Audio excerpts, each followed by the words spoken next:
చేస్తుందని ధర్మపురి అరవింద్ ఆగ్రహం వ్యక్తం చేశారు. ఎన్నికలు రాగానే కాంగ్రెస్ కు గల్ఫ్ కార్మికులు గుర్తొచ్చారా అంటూ ప్రశ్నించారు. గల్ఫ్ దేశాల్లో బీజేపీ అనుబంధంగా ఇండియన్ పీపుల్స్ ఫోరం పనిచేస్తుందని తెలిపారు.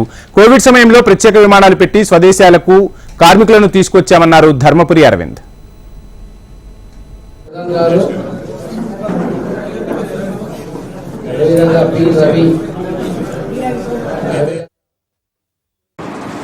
అంటే ఎంత మభ్యపెట్టిస్తారంటే అలా ఎడారులు ఉన్నారయ్యా.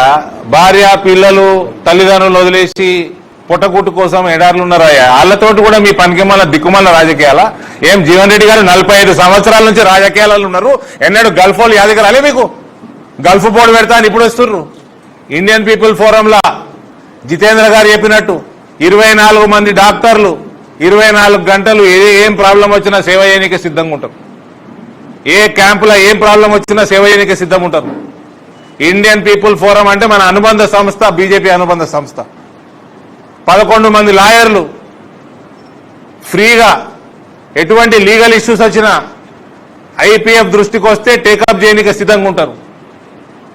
కోవిడ్ సమయంలో భారతదేశానికి సపోర్టుగా ఇండియన్ పీపుల్ ఫోరం 8 ఫ్లైట్లు నడిపింది. నిన్నగాక మొన్న వచ్చిన వరదలల్లో ఇంటింటికి రేషన్ పంపింది. ఎప్పుడు కూడా సంవత్సరం పొడవుగా 365 రోజులు ఎవరికి, ఎందుకంటే చాలా గరీబోళ్ళు వస్తారు ఆడికి, అక్కడ పనిచేసుకోనికే చాలా గరీబోళ్ళు ఉంటారు. వాళ్ళకి తిండి ప్రాబ్లం ఉన్న 24 గంటలు 365 రోజులు రెడీగా ఉంటుంది భోజనం వాళ్ళకి ఇయనీకే. ఇది Bharatiya Janata Party Indian People Forum సేవా కార్యక్రమాలు. ఇవి ఎలక్షన్లు రాగానే గల్ఫ్ బోర్డు పెడతా అని నువ్వు ఎన్నికల ప్రణాళికలు పెట్టినావా? నీ రాష్ట్రం ఎన్నికల ప్రణాళికల పెట్టినావా? కొద్దిగా 74 ఏళ్ళు 75 ఏళ్ళు వయసు జీవన్ రెడ్డి గారు ఇప్పటికన్నా ఈ చిల్లర రాజకీయాలు మానుకోండి. గల్ఫ్లో ఎడారులు ఉన్నారు వాళ్ళు. మీరు చేసిన, మీ ప్రభుత్వాలు చేసిన నిర్వాకంకి ఉద్యోగ అవకాశాలు లేకుండా అందరూ అక్కడ పోయినరు.